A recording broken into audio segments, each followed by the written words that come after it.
Hello student, welcome back to my YouTube channel study with Vikas Kanaujia. आज हम start करने वाले हैं क्लास 10th सीबीएसई बोर्ड का फिज़िक्स का लाइट चैप्टर। अगर आपने मेरा इलेक्ट्रिसिटी वाला चैप्टर नहीं देखा है तो डिस्क्रिप्शंस में लिंक है, वहाँ जाके आप मेरा इलेक्ट्रिसिटी वाला चैप्टर देख सकते हैं। शुरू करने से पहले अगर आपने मेरे चैनल को सब्सक्राइब नहीं किया है तो चैनल को सब्सक्राइब करिए और बेल आइकन दाबिए ताकि आपको नए नए अपडेट्स तुरंत मिल सके। तो चलिए स्टूडेंट, शुरू करते हैं आज का नया chapter light, reflection and refraction.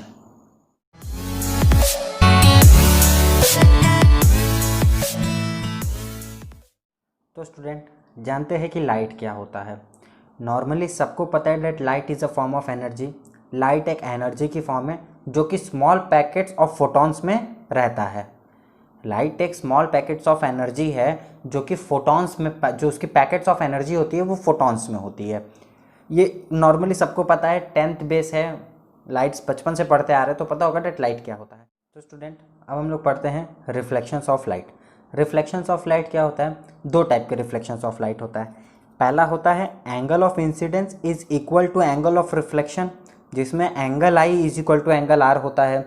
दूसरा क्या होता है that incident ray normal at the point of incident and reflected ray all lies in the same plane. ये जो तीनों रेज है, इंसिडेंट रे, नॉर्मल रे और रिफ्लेक्टेड रे, ये तीनों के तीनों एक ही प्लेन पर लाई करते हैं। कैसे, हम आपको दिखा रहे हैं। जैसे ये कोई प्लेन मिरर है आपके सामने, ये प्लेन मिरर है, नीचे पॉलिश्ड सरफेस, ऊपर रिफ्लेक्टिंग सरफेस।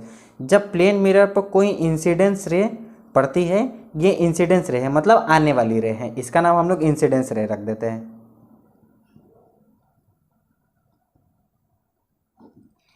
जब इंसिडेंस रे पड़ती है तो एक नॉर्मल बनता है, ये एक नॉर्मल बन गया। जब नॉर्मल बना तो ये एक रिफ्लेक्टेड रे भी बन जाता है। मतलब जब इंसिडेंट करती है किसी प्लेन मिरर पर, अगर कोई लाइट इंसिडेंट करती है तो वो नॉर्मल बनती है और फिर उसके बाद रिफ्लेक्ट भी हो जाती है, तो ये रिफ्लेक्टेड रे हो गई, रिफ्लेक्टेड रे। इसका कहने का मतलब है डेट जो सेकंड लॉ कह रहा है वो क्या कह रहा है ये जानिए आप। देखिए, इंसिडेंट रे, ये नॉर्मल रे और रिफ्लेक्टेड रे, ये तीनों के तीनों एक ही प्लेन पर लाई कर रहे हैं, एक ही प्लेन मिरर पर लाई कर रहे हैं। तो यही बोला गया है that incident ray normal at the point of incident and reflected ray, ये तीनों के तीनों एक ही प्लेन पर लाई किए हुए हैं। ये हो गया आपका सेकंड लॉ। और फर्स्ट लॉ क्या कह रहा है वो जानते हैं, that incident angle of incidence is equal to angle of reflection, मतलब angle I is equal to angle R. ये देखिए, ये कोई एक एंगल बना रहा है, इसको हम नाम दे देते हैं एंगल आई। ये कोई एक एंगल बना रहा है, इसका हम लोग नाम दे देते हैं एंगल आर। तो जितना एंगल आई है उतना ही एंगल आर भी है, तो ये भी प्रूफ्ड हो गया that angle I is equal to angle R. तो ये आपका प्रूफ्ड हो गया दैट रिफ्लेक्शंस ऑफ लाइट क्या होता है। तो स्टूडेंट, शुरू करते हैं नया topic, spherical mirror. Spherical mirror दो टाइप के होते हैं, एक कॉनकेव मिरर होता है, एक कॉन्वेक्स मिरर होता है। कॉनकेव मिरर क्या होता है वो जानते हैं। A spherical mirror whose reflecting surface is curve inward. क्या बोला है कि जो ये कर्व सरफेस है, इस कर्व सरफेस में इसकी जो रिफ्लेक्टिंग सरफेस है वो इस तरफ है। मतलब ये जो इसकी सरफेस है ना, ये टाइप वाली सरफेस, ये इसकी पूरी की पूरी रिफ्लेक्टिंग सरफेस है, और आउटवर्ड वाली जितनी भी सरफेस है वो पॉलिश्ड सरफेस है। ये वाली जो सरफेस होती है, इस टाइप की जो सरफेस होती है, उसको कॉनकेव मिरर कहते हैं।